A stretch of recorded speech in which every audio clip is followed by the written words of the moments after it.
This episode of Backstage with Richard Ridge is presented by the Living Room at W New York Times Square, a playful nod to Times Square of the past and a perfect escape from the hustle and bustle of the city. Welcome to Backstage with Richard Ridge. My guest is one of Broadway's newest breakout stars who both critics and audiences alike have fallen in love with as badass school teacher Dewey Finn in Andrew Lloyd Webber's new musical School of Rock, and he's been nominated for a Tony Award as Best Actor in a Musical. Please welcome my friend, Alex Brightman. Hello. How are you? I'm very good. I'm very happy to be here. So, have you been able to put everything that has happened to you with starring on Broadway into perspective? Yeah, I think I have. What if that was my answer? Yeah, next question. Next question. No, yeah, I mean, I've been doing theater since I was 8, and I haven't really changed a whole bunch. Yeah. Like, I've developed some skills that I've taken, I've lost some bad habits, but I haven't been doing much different things since I was like 8 years old. So it's all felt very tangible, and starring in a show feels the same as being third shrub to the left, because you're still soaking up spotlight and you're still on the stage with people you love and doing something you like to do. So what's more, I mean, the one thing I can never keep in perspective is every time I get a paycheck every week, I'm like, again? It's like, so that's been, the coolest part is that I get to like buy stuff with things that I would have done for free. Got it. Yeah. So when you first heard that Andrew Lloyd Webber and Julian Fellowes were writing this musical version of School of Rock, what were your initial thoughts? This is gonna suck. Yeah.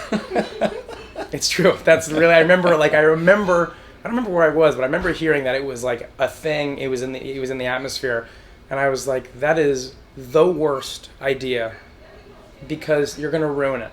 You're gonna ruin a great movie by Richard Linklater, one of my favorites, and then one of my favorite people in it, like a star-making performance. You're just gonna take this, and it's gonna be another adaptation that's gonna flop, and it's gonna be bad. And I can't say.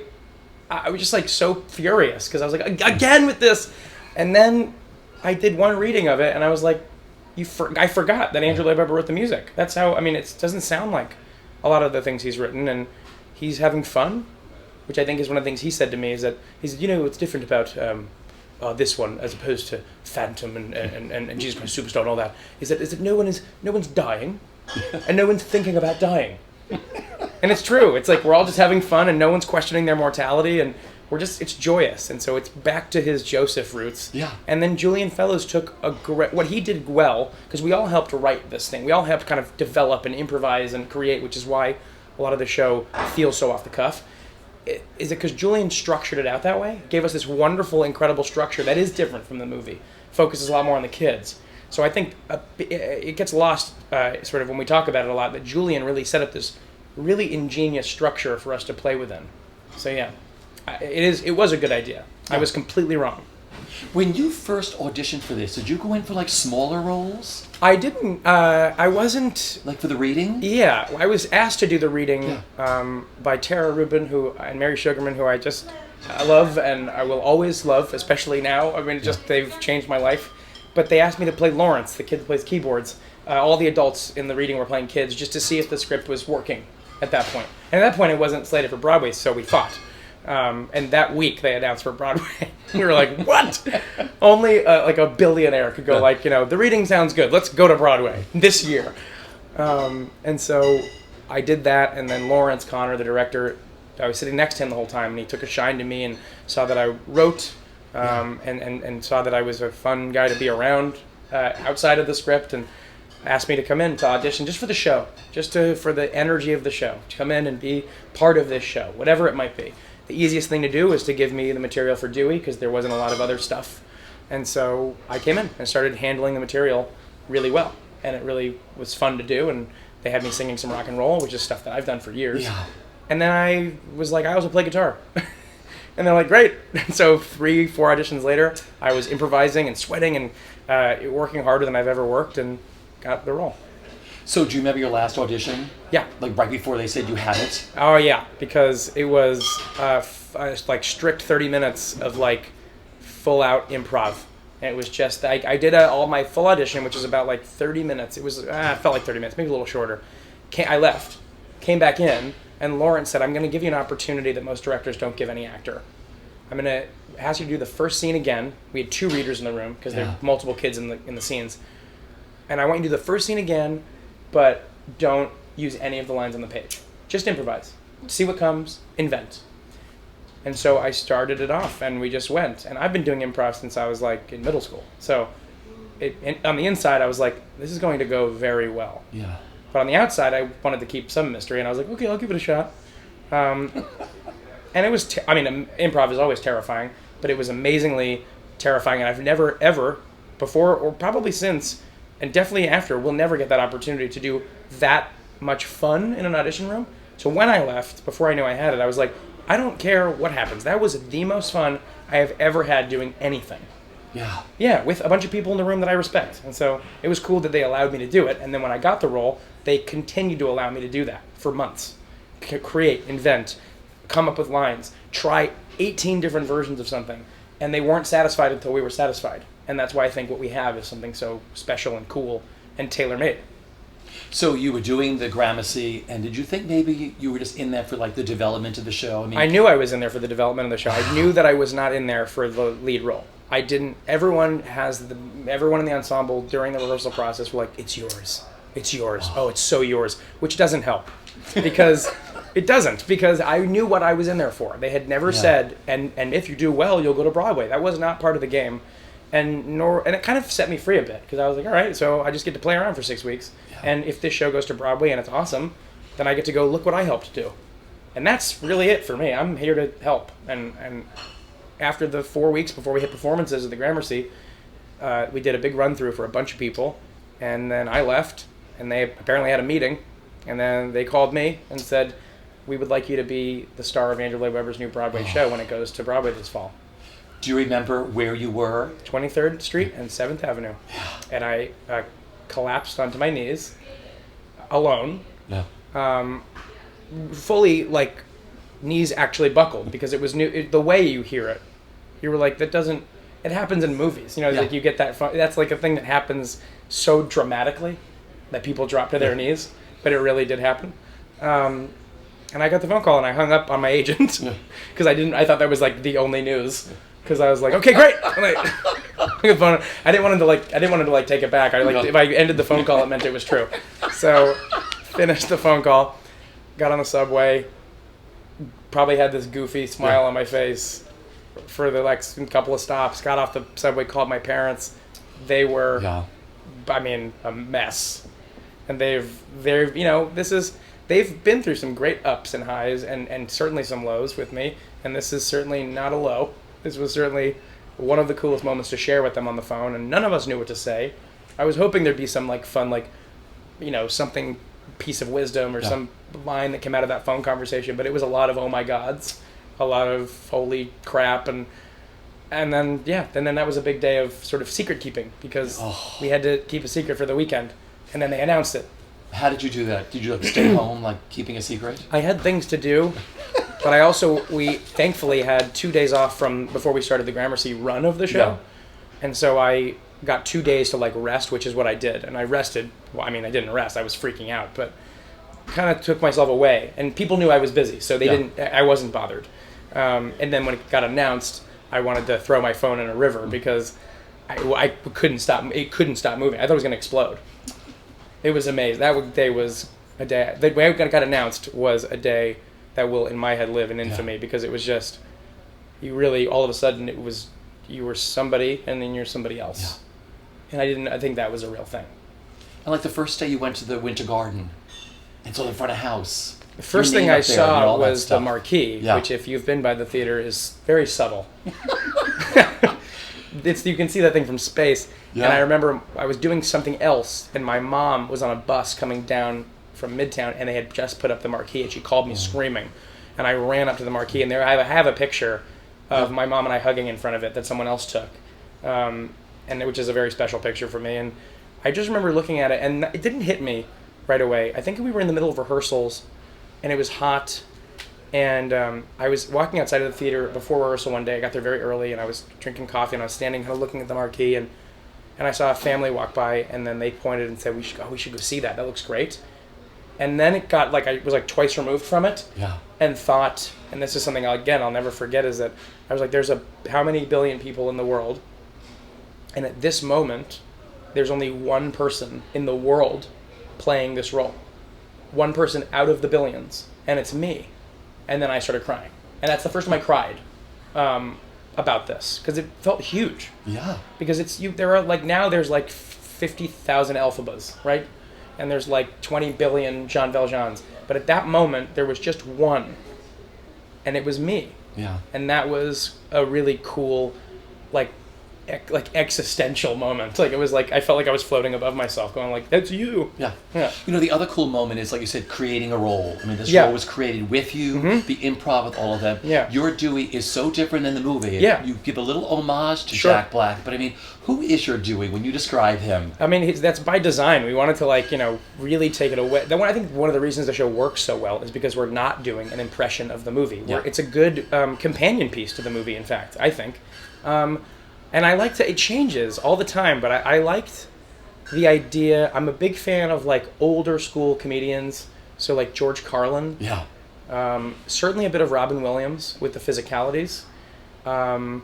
Maybe even, I say sometimes, little Walter Matthau and Jack Lemmon. Yeah. And then a slight touch of W.C. Fields. And then maybe even, but one of my favorite new ones that I'm trying to bring into it is Carol O'Connor. And so just annoyed but lovably annoyed, and the thing we came up with is obnoxiously naive. Yeah. Is the way I like to play him, because he's so obnoxious and loud and confident about the things he doesn't know. Yeah. And I think that's a wonderful character trait to keep going. And one of the things I try to do nightly, is because it's so free, is I try to instantly forget my lines all the time. So to try to search for them is part of it. So there are times where I'm actually actively searching for what's next. Oh, I love it. And that's really fun for me to do, because I know where I am in the show. So if I actually end up forgetting a line, I can get myself back. But it is fun for a moment to sort of go what's the thing I have to say? His name is, and then have to be there because you see that. Yeah. And I think that's a fun thing that most actors try to hide. But in this role, I'm allowed to sort of physicalize everything. He's on the tip of everything, so he sort of gets to be nuts. I love that. I do too. What kind of sick school is this? Now, as long as I am your teacher, there will be no grades, no gold stars, and absolutely no achievements! Why did nobody tell me you could play music? I thought you all were a bunch of little douchebags.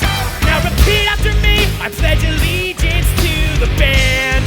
I pledge allegiance to the And band. I promise to give Mr. Schneebly full I command. promise to give Mr. Cheatley full And with me in control of the band as a whole, we will rock and we'll roll with our heart and our soul.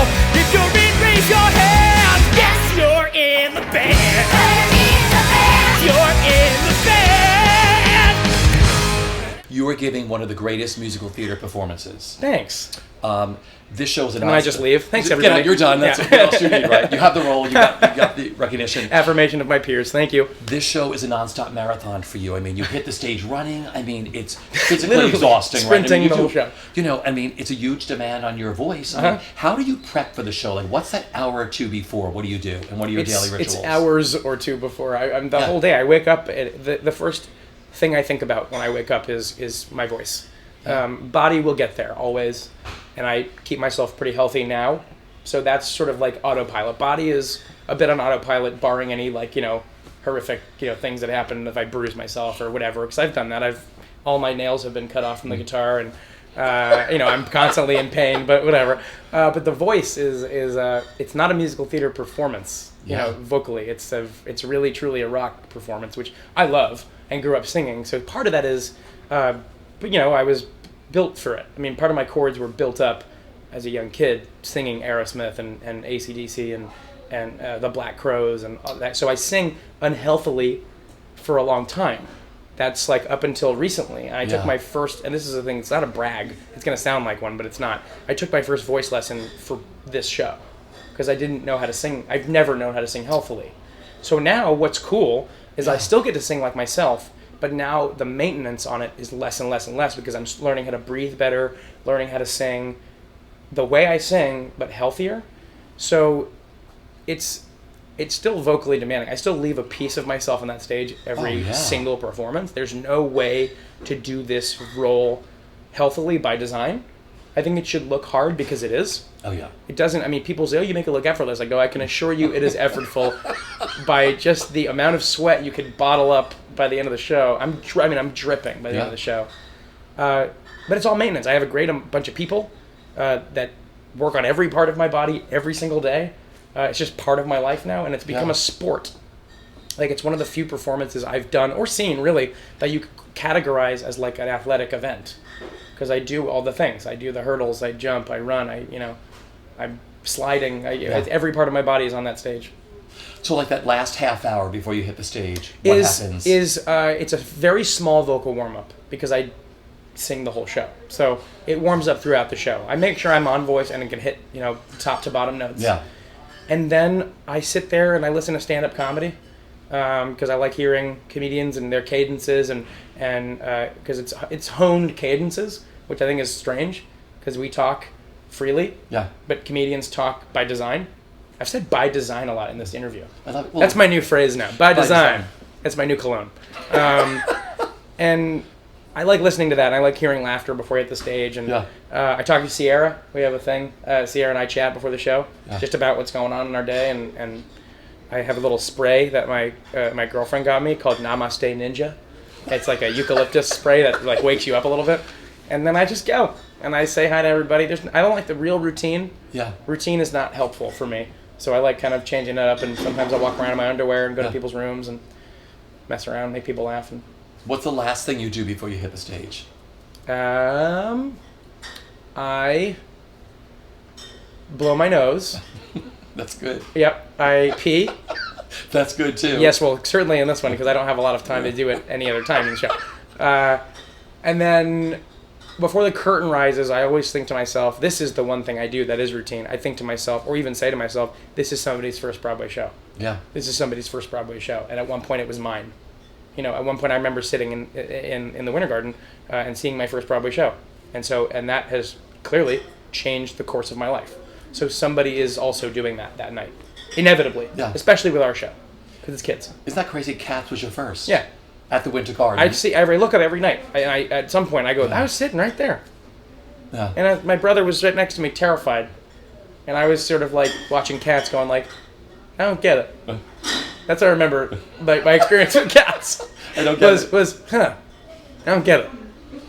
I liked it. Have you asked Andrew Lloyd Webber? Have you told him that? No, and I hope he doesn't watch this. Totally.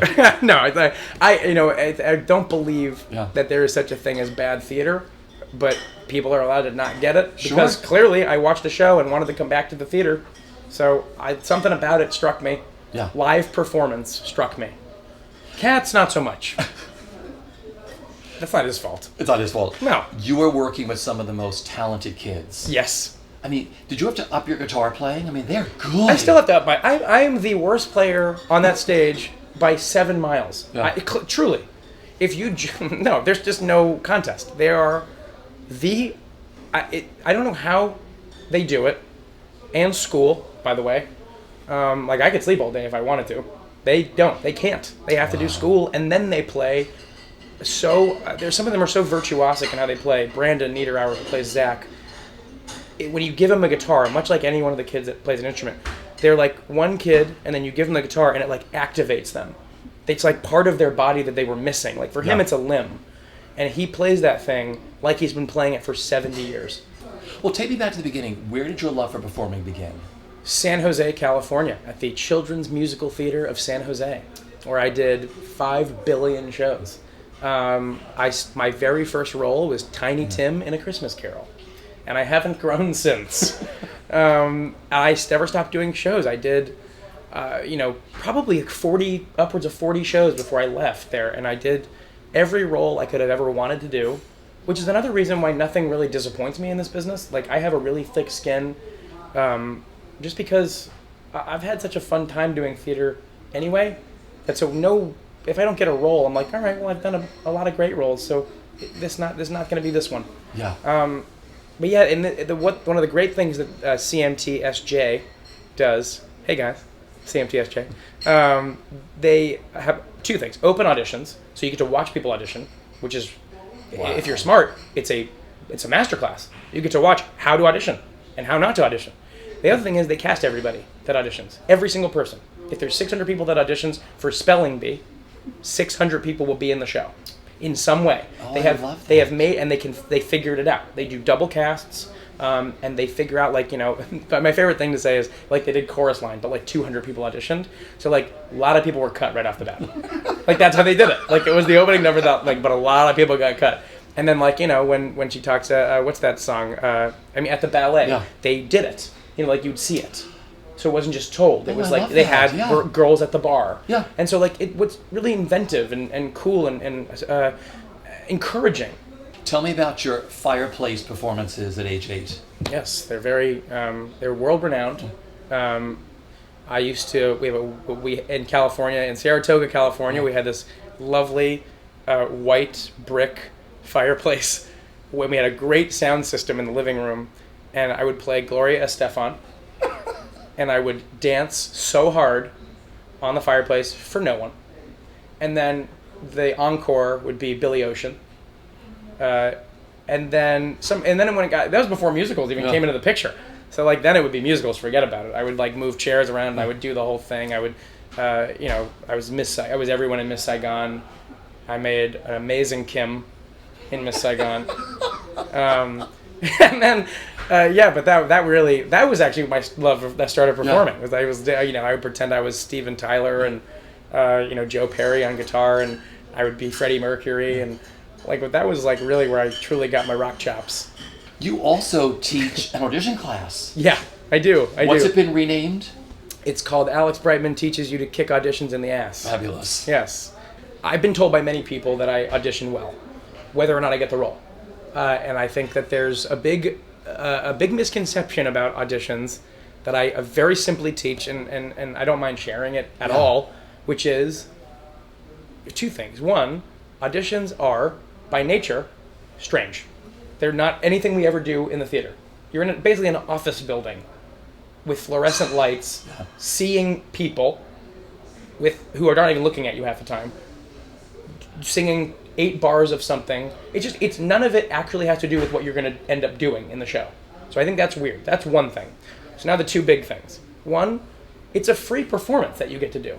You have a captive audience that you get to actually perform. And what we want to do as actors is perform.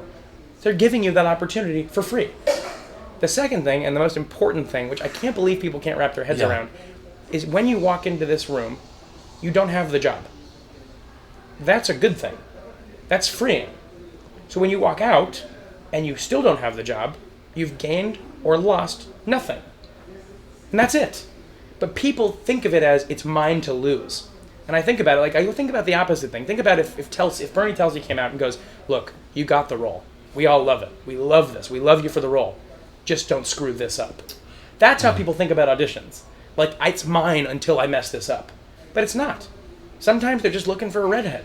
Yeah. You know, it's like sometimes it's like the leading lady is 6 feet tall. I'm not getting the role. Because I'm, 5'8", 5'7". That's what George Costanza would say. 5'8", 5'7".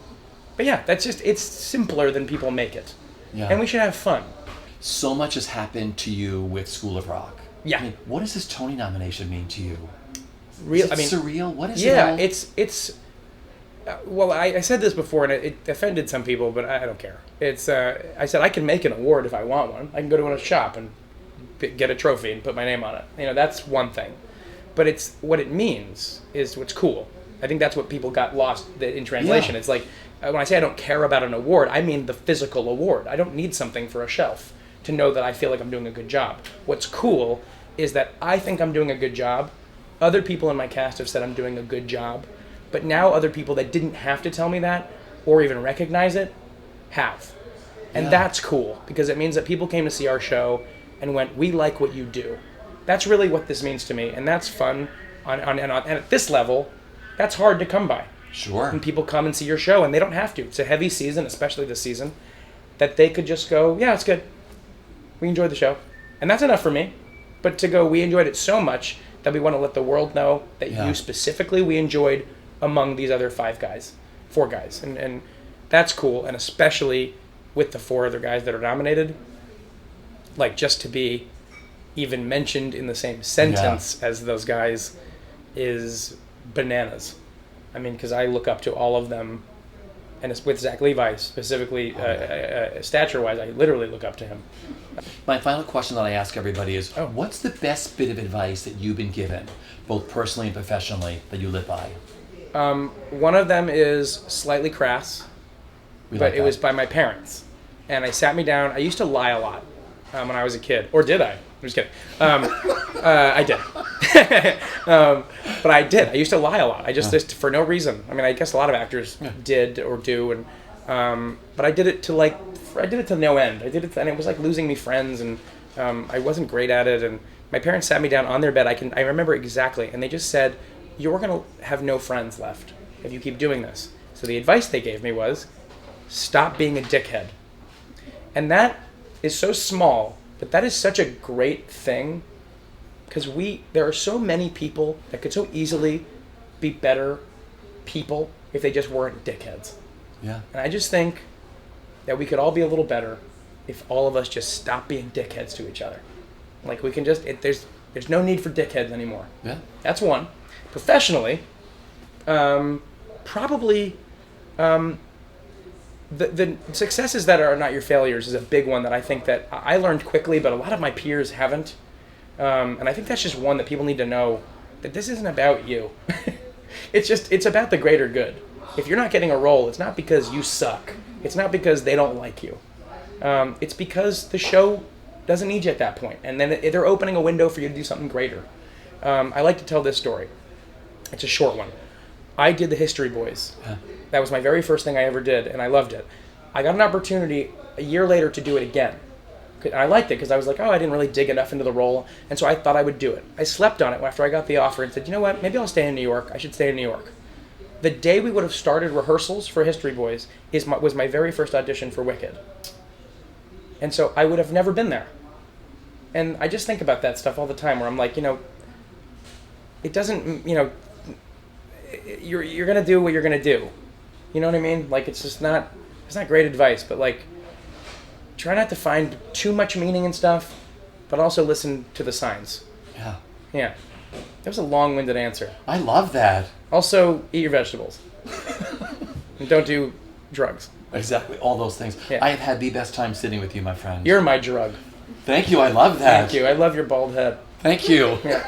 There's no way you can stop the school of rock. When the world has screwed you and crushed you in its fist, when the way you're treated has got you good and pissed, there's been one solution since the world began. Don't just sit and take it, stick it to the man. Let's go! Rant and rave and scream and shout and stick your middle finger out and wreck your room and rip your jeans and show 'em what rebellion means. But march in someone else's caravan! Yeah! Especially those you're so much cooler than! Stick it to the man. Stick it to the man. Stick it to the man. Stick it to the man.